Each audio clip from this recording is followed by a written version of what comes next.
नमस्कार, आपके साथ मैं रोहित कुमार। आप ही न्यूज फॉर नेशन पर। लोकसभा चुनाव की डुगडुगी कभी भी बच सकती है। चुनाव आयोग तमाम राज्यों में लोकसभा चुनाव की तैयारियों को लेकर के जो है अंतिम मीटिंग कर रही है और इसके साथ ही यह माना जा रहा है कि कुछ दिनों के बाद यानी कि 10 से 15 जो है मार्च के बीच में लोकसभा चुनाव की घोषणा हो सकती है।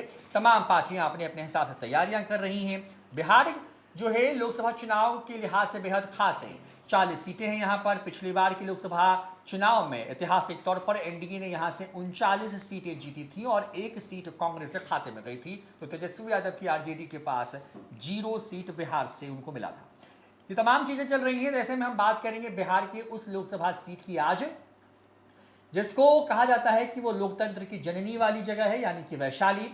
वैशाली की बात करें तो वैशाली के साथ साथ जो है वैशाली विधानसभा के साथ साथ वहाँ पर मुजफ्फरपुर की कई विधानसभा जो है सीटें वहाँ पर उस के अंदर आती हैं। उसको जो है वैशाली लोकसभा के नाम से जाना जाता है।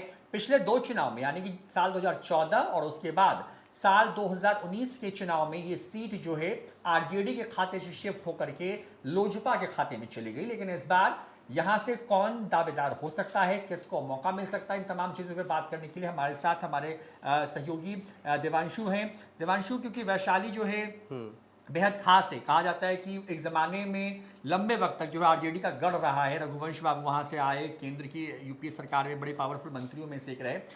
इस बार का सिनेरियो देखें, क्योंकि एक बार फिर से एनडीए लगभग वही है जो साल 2019 में था और इंडिया वही लगभग है जो कि साल 2019 में था।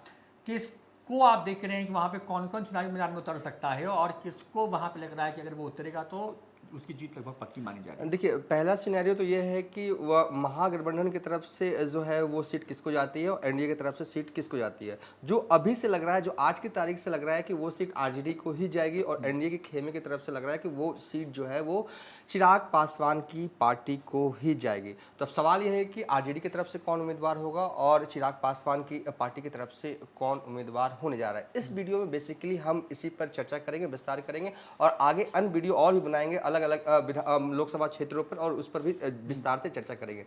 बेसिकली कल जो है ना रोहित जी, तेजस्वी यादव का शक्ति प्रदर्शन पटना में होने जा रहा है, 3 तारीख है कल। और चिराग पासवान भी शक्ति प्रदर्शन बिहार में करने जा रहे हैं। कहाँ करने जा रहे हैं? वो हाजीपुर में करने नहीं जा रहे हैं। हाजीपुर उनका वो गढ़ रहा है, उनके पिता कई दफ़ा सांसद रहे। वो कहाँ करने जा रहे हैं?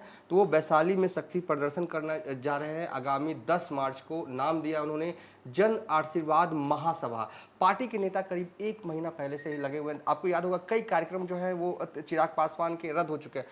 हर शुक्रवार को वो पटना आते हैं और सोमवार की सुबह या सोमवार की शाम को वो जो है वो दिल्ली जाते थे चिराग पासवान। लेकिन ये कार्यक्रम अब चेंज हो चुका है। अब काफ़ी दिनों से जो चिराग पासवान है जो है वो दिल्ली में जमे हुए हैं। दिल्ली में इसलिए जमे हुए हैं क्योंकि सीट शेयरिंग नहीं हुआ है, तो वो लगातार वहीं पर रहना चाहते हैं, अपने लिए बार्गेनिंग एफर्ट तलाश रहे हैं। वो खैर अलग मसला है।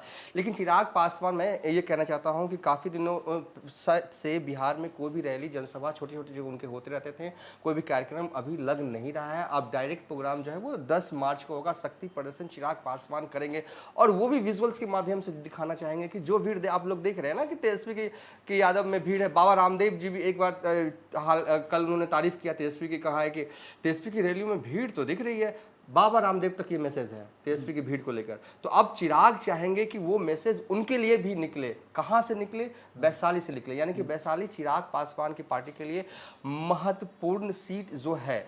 2019 में उनकी पार्टी से जीती थी बीना देवी। हालांकि वक्त मौके की तलाश में वो चली गई पशुपति पारस की पार्टी के खेमे में, लेकिन अब लौट के आ गई हैं बीना देवी यहाँ पर। अब सवाल यह है कि क्या उन्हें टिकट मिलेगा?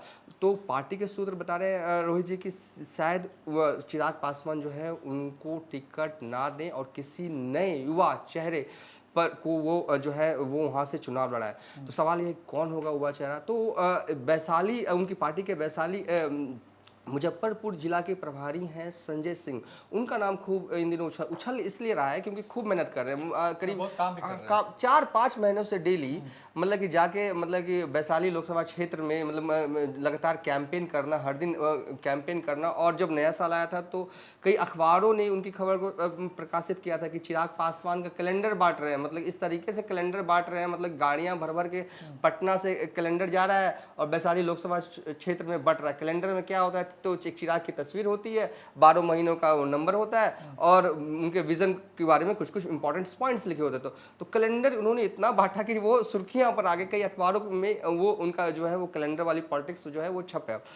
तो कहा जा रहा है कि हो सकता है कि बीना देवी को इस बार टिकट जो है वो चिराग पासवान काट दें, कोई नया युवा चेहरा लेके आए। और संजय सिंह जो है वो पुराने साथी रहे हैं चिराग पासवान के, चुनाव भी लड़ चुके हैं, बीते विधानसभा चुनाव भी उन्होंने जो है वो लड़ा था। मुजफ्फरपुर ज़िला के प्रभारी हैं। और रोहित जी ये बता दें कि मुजफ्फरपुर ज़िला में जो 5 विधानसभा क्षेत्र है ना, वो वैशाली लोकसभा क्षेत्र में आता है। और दूसरे खेमे की बात करें आरजेडी से कौन सीट लड़ेगा, तो ये सीट जो अगर बेसिकली कहा जाए तो कभी इस सीट पर जो है आरजेडी के सबसे कद्दावर नेता रघुवंश प्रसाद जो है वो 5 बार सांसद यहाँ से रहे हैं, सब जानते हैं। वैशाली उनकी कर्मभूमि जो है वो रही है। बीते लोकसभा चुनाव में भी रघुवंश प्रसाद ने चुनाव लड़ा था, लेकिन वक्त बदलता है, उनका है वक्त बदला और वो चुनाव हार गए। और इस बीच अब वो नहीं है, तो ऐसे में सवाल है कि कौन लड़ सकता है आरजेडी के खेमे से वो सीट पर। तो सबसे नाम जो प्रबल जो है इस वक्त जो चल रहा है वो रामा सिंह का। रामा सिंह ने बीते कुछ महीने पहले पटना में एक रैली भी की थी, राजपूत समाज से आते हैं और शक्ति प्रदर्शन किया था पटना के मिला ग्राउंड में। हालांकि जब हमने उनसे सवाल किया था कि क्या आप लोकसभा चुनाव लड़ना चाहते हैं, तो उन्होंने पार्टी का जो आदेश होगा वो हम करेंगे, लेकिन वो वही था कि उनको चुनाव लड़ना था, लेकिन वो उस वक्त नहीं कह रहे थे। तो इस बार देखिए वैशाली में के नतीजे कुछ भी हों, लेकिन उम्मीदवार जो हैं वो नए होंगे। और रामा सिंह 2000 एक बार सांसद भी रह चुके हैं वैशाली लोकसभा सीट से। और इस बार ऐसा लग रहा है कि आरजेडी जो है वो रामा सिंह पर भरोसा जताएगी, क्योंकि दमदार उम्मीदवार है, अरसे से राजनीति कर रहे हैं। अगर वो नहीं होंगे तो कौन होंगे, नए चेहरे पर दाव। तेजस्वी यादव इस वक्त खेलने के जो है में स्थिति में तो बिल्कुल कतई नहीं नजर आ रहे रोहित जी। और हो सकता है कि लोक जनशक्ति पार्टी की तरफ से संजय सिंह चुनाव लड़ सकते हैं। विस्तार से इसको आगे बढ़ाते हैं, लेकिन बताते हैं कि साल 2019 में हुआ क्या था वैशाली लोकसभा सीट पर। तो यहाँ पर वीणा देवी जो कि लोजपा की प्रत्याशी थी, चिराग पासवान की लोजपा यानी कि रामविलास पासवान ने चिराग को लोजपा सौंपी और राष्ट्रीय अध्यक्ष चिराग पासवान थे। वीणा देवी को मौका दिया गया, वो चुनाव वहाँ से लड़ी और उनके निकटतम प्रतिद्वंदी के तौर पे वहाँ पे रघुवंश प्रसाद सिंह थे, जो कि आरजेडी के सबसे कद्दावर नेता और वैशाली पर रिकॉर्ड 5 बार जीतने वाले सांसद के तौर पर। वीणा देवी को कुल वोट वहाँ पर जो आए वो थे 5,68,215, जबकि जो रघुवंश प्रसाद सिंह थे उनको कुल जो वोट आए थे वो थे 3,33,631। जो हार का अंतर था वो था 2,34,584, यानी कि करीब करीब जितने वोट जो हैं रघुवंश प्रसाद सिंह को आए थे उससे थोड़ा सा ज़्यादा वोट अगर उसमें जोड़ दें तो उतने वोट से वो हार गए थे। यानी कि वो इलाका जो है वहाँ पर जो है चिराग पासवान ने कमाल किया। हालांकि 2019 के लोकसभा चुनाव की बात करें तो पूरे बिहार में ही जो है मोदी का मैजिक दिखा। कुल वोटिंग परसेंटेज जो था वो 62% था।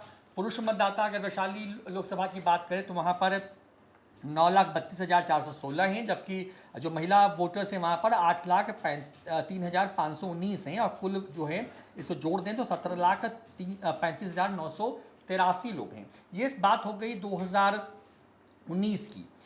अब एक बार हम 2000 जो है ना 14 वाले चुनाव पे भी आते हैं, क्योंकि दोनों चुनाव बेहद खास है, क्योंकि यही वो दो चुनाव हैं जब आरजेडी जो है इस सीट को लूज करती हुई आई। और यहाँ पे रमा सिंह जिसके बारे में देवांशु जी कह भी रहे थे कि वो इस बार महागठबंधन की तरफ से या इंडिया गठबंधन की तरफ से प्रत्याशी हो सकते हैं।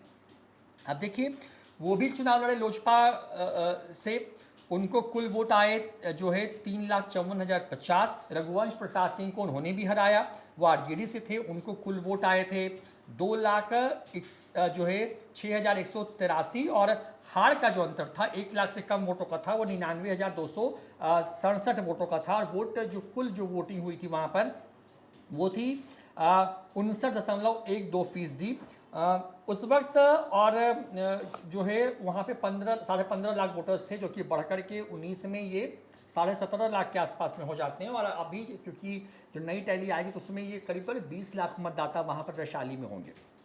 ये बड़ी बात है। अब सबसे बड़ी बात ये है देवांशु, क्योंकि ये आरजेडी का गढ़ रहा है, लेकिन दो चुनाव 14 और 19 के, इन दोनों चुनाव में वहाँ पर चिराग पासवान ने एक तरीके से कहीं कमाल किया, क्योंकि एक तरीके से कहीं सतावा भी इलाका है रामविलास पासवान का जो गढ़ कहते हैं हाजीपुर, उसके बिल्कुल पास का इलाका भी है। तो क्या इस बार ऐसे वक्त में जब चिराग पासवान की लोजपा दो फाड़ है, मतलब चाचा भतीजा अलग अलग हैं, तो क्या अभी भी आप ऐसा आपको ऐसा लगता है कि चिराग के लिए बड़ी मुफीद सी सीट होगी, किसी को उतारेंगे वो जीत जाएगा? देखिए मुफीद सी सीट इसलिए होगी, देखिए अगर कोई कहता है क्यों होगी तो इसलिए होगी। देखिए सबसे बड़ा बात होता है कि बूथ मैनेजमेंट। अगर मैं कहूं कि चिराग पासवान की पार्टी मौजूदा वक्त में किन किन लोकसभा सीट पर स्ट्रांग है, तो चिराग पासवान की पार्टी सिर्फ 2 ही सीट पर सबसे ज़्यादा स्ट्रांग है, एक हाजीपुर पे है और एक वैशाली पर है। क्यों स्ट्रांग है? क्योंकि इन दोनों लोकसभा सीटों पे बूथ मैनेजमेंट गजब का है चिराग पासवान का। मतलब कि एक एक बूथ पर उनके 20-20 लोग हैं, अभी भी हैं। वैशाली में अभी भी हैं, मतलब 10-10 लोग हैं। अगर आप देखिएगा हाजीपुर में जब उन्होंने जनसभा किया था तो खूब भीड़ आई थी। तो इन 2 सीटों पे बूथ मैनेजमेंट चिराग पासवान का बढ़िया है और एक से बढ़कर उम्मीदवार जो है वो वैशाली लोकसभा सीट पर उनके पास है। मैंने बस एक नाम दिया, अगर मैं नाम दूं तो 2-3 नाम और भी उछाले जा सकते हैं कि ये नाम भी प्रबल दावेदार हो सकते हैं। लेकिन इतना तय है जो प्रेजेंट सिनेरियो को देखकर लग रहा है कि वो नए चेहरे की तलाश में जो है वो इस सीट पर चिराग पासवान है और नए चेहरे को ही जो है वो उम्मीदवार बनाने जा रहे हैं। तो नए चेहरे में सबसे ज्यादा मेहनत जो है ना 3-4 महीनों में कसरत जो करते हुए देख रहे हो एक नेता की, तो वो है संजय सिंह। तो क्यों कोई अपने मन से कसरत नहीं करता है? या तो कोई ऊपर से आपके बॉस कहते हो कि आदेश हो आप करिए कसरत, आप जाइए ऑन फील्ड रहिए, लोगों के बीच में ही रहिए, तो कहीं ना कहीं तब जाते हैं लोग। और कहीं ना कहीं उनको भी लगता है कि नहीं, अगर बॉस मुझे कह रहे हैं तो कहीं ना कहीं कोई रीजन जरूर होगा। तो यही वजह है कि संजय सिंह लगातार उस क्षेत्र में कैंपेन कर रहे हैं। और चिराग पासवान को तो कई सीटों पर लड़ना है, वो तो कहते हैं ना मुझे समस्तीपुर भी चाहिए, खगड़िया भी चाहिए, जमुई भी चाहिए। जमुई तो खुद के लिए चाहिए, तो खगड़िया में इस तरह का कैंपेन किसी नेता की तरफ से नहीं किया जा रहा है अभी। और आपको समस्तीपुर में इस तरह से कैंपेन नहीं किया जा रहा है, हाजीपुर में यहाँ तक भी उस सीट पर भी। लेकिन कोई ऐसा कोई नेता हो जो लगातार ऑन फील्ड रह रहा हो, कोई कैंपेन कर रहा हो चिराग पासवान की पार्टी के लिए, वो तो ऐसा नहीं। हाँ, समय समय पर जो है वो नेता जाते हैं, घर घर पहुंचते हैं, न्योता देते हैं किसी चीज को लेके, वो अलग बात है। लेकिन सबसे ज्यादा कैंपेनिंग जो है वो चिराग पासवान की पार्टी से अगर किसी लोकसभा सीट के लिए की जा रही है तो मौजूदा वक्त में वैशाली लोकसभा सीट के लिए की जा रही है। मैंने शुरुआत दौर में ही कहा था कि चिराग पासवान 2 सीट पर सबसे ज्यादा स्ट्रांग है, वो पहला हाजीपुर और दूसरा जो है वो वैशाली। इन 2 सीटों पर चिराग पासवान को भी लगता है कि उन्हें हराना विरोधियों के लिए मुश्किल होगा, इसलिए इन 2 सीट पर जीत का इंतजाम जो है वो चिराग पासवान तगड़े रूप से अभी से ही जो है वो कर रहे हैं। और यही वजह है कि देखिए हर नेता अपना चुनावी बिगुल जो है वो फूकते हैं। पीएम मोदी भी फूक चुके हैं, लगातार अलग अलग जगहों पर जनसभाएं कर रहे हैं। आज बिहार का दौरा है पीएम मोदी का। तो चिराग पासवान बिहार में चुनावी बिगुल जो है वो वैशाली लोकसभा क्षेत्र से ही फूक रहे हैं और आगामी 10 मार्च को फूक रहे हैं। और वैशाली लोकसभा में घर घर जो है वो न्योता पहुंच रहा है, बजाबता इनविटेशन कार्ड पहुंच रहे हैं कि आप इस दिन रैली में आइएगा। देखिए अमूमन कहा जाता है कि रैलियों में जो भीड़ होती है वो 500-1000 रुपये देके बुलाई जाती है। चिराग पासवान से भी कई दफा ये सवाल पूछा गया तो वो कहते हैं मेरे पास तो 500-1000 रुपये है ही नहीं, लोग अपने से चले आते हैं। तो वो चाहते हैं कि उनके पास जो भीड़ आए अपने से आए, बिना बुलावे पे आए, लेकिन पैसा दे कर ना आए। और चिराग पासवान खुद की क्षमता का भी आकलन जो है उस दिन करेंगे वैशाली लोकसभा क्षेत्र से। चलिए, तो ये वैशाली की बात है, लेकिन वैशाली के बारे में थोड़ा सा सिलसिलेवार, क्योंकि अब इसको हम एंड करते हैं तो इस वीडियो में आपको बता देते हैं वैशाली के बारे में। तो वैशाली में कुल 6 विधानसभा की सीटें पड़ती हैं। वैशाली जो खुद वैशाली जिले के अंदर की सीट है विधानसभा की, साहेबगंज, पारो, बरूराज, कांटी और जो है मीनापुर, ये कुल 6 सीटें हैं यहाँ पर। अब 1952 से जो है इस सीट पर जो है लोकसभा के सदस्य चुने जाते रहे हैं, लेकिन 1971 में जो आज का मौजूदा जो वैशाली लोकसभा सीट है वो परिसीमन के बाद थोड़ा बदला और 77 में ये लागू हुआ।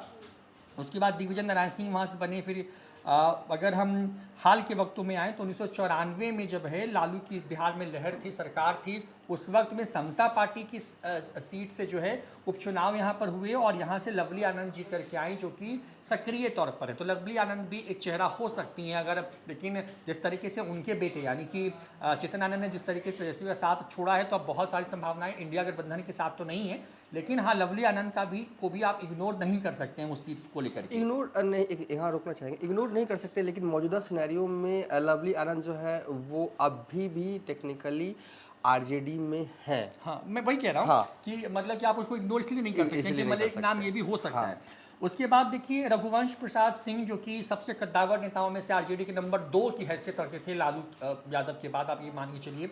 तो वो 94, 96, 98, 99 और 2004 और 2009 इन चुनावों में दम बिल्कुल शानदार तरीके से जीते उस लोकसभा से। उसके बाद रमा सिंह जो हैं वो जीते लोजपा से 14 में, और जैसा कि मैंने बताया कि 19 में वीणा देवी जीती यहाँ पर। तो ये एक पूरी स्थिति है, एक सीन बताने की कोशिश की हमने आपको वैशाली को लेकर के। तेजस्वी यादव पटना में हुंकार भरने जा रहे हैं। बिहार में 2-3 जो सबसे युवा नेता हैं उसमें से चिराग पासवान और तेजस्वी यादव जो है लगातार अपनी सियासी ज़मीन को मजबूत करने की कोशिश कर रहे हैं, क्योंकि दोनों को जो है सियासत जो है इनहेरिट हुई है उनके पिता की तरफ से। तो चिराग पासवान जो हैं वो भी अपना एक तरीके से कहें कि अपनी ज़मीन को और स्ट्रॉन्ग करने की कोशिश कर रहे हैं, और वैशाली एक स्ट्रॉन्ग होल्ड वाला लोकसभा है उनके लिए। लिहाजा चिराग पासवान वो सीट सिर्फ ना चाहते हैं बल्कि उस सीट को जीतना भी चाहते हैं। लिहाजा अपनी कहें कि सैनिकों को उन्होंने पहले से उतार रखा है वहाँ पर। वीणा देवी से बहुत संतुष्ट तो नहीं, हालांकि वीणा देवी बात के वक्त में आ गई, लेकिन चिराग पासवान को जो जितना हम लोग समझते हैं उसमें यही समझते हैं कि जो उनको धोखा देता है चिराग पासवान कम से कम उसको याद जरूर रखते हैं, माफ नहीं करते माफ वाला नहीं नेता करते नहीं हैं। है तो अगर ऐसी स्थिति होगी तो वीणा देवी के लिए बहुत कुछ वहां पर नहीं है, और अगर वीणा देवी को इधर से मौका नहीं मिलता है तो वीणा देवी इंडिया गठबंधन की तरफ भी जा सकती हैं, ऐसी भी खबरें हैं। हालांकि रमा सिंह और वीणा देवी के बीच में अगर किसी को चुनना हो इंडिया गठबंधन को तो शायद मेरे हिसाब से रमा सिंह को ही चुना जाएगा। तो ये एक पूरी स्थिति है वहाँ को लेकर के। वैशाली में चिराग पासवान 10 तारीख को ताकत दिखाने जा रहे हैं। उनके पिता रामविलास पासवान की हाजीपुर के बिल्कुल बगल का लोकसभा की बगल की लोकसभा सीट है, गढ़ भी कह सकते हैं एक तरीके से उनको, और वहाँ पर 2 चुनाव में चिराग पासवान ने एक मैजिक दिखाने की कोशिश की है। न्यूज़ फॉर नेशन बिहार की 40 सीटों को एक एक करके आपके पास हम हर दिन लेकर के आएंगे, बताएंगे वहाँ पर कि कौन रेस में है, कौन वहाँ से चुनाव लड़ सकता है और किसके जीतने की ज़्यादा संभावना है। आपको क्या लगता है कमेंट करके ज़रूर बताएं। फिलहाल इस वीडियो में इतना ही, नमस्कार।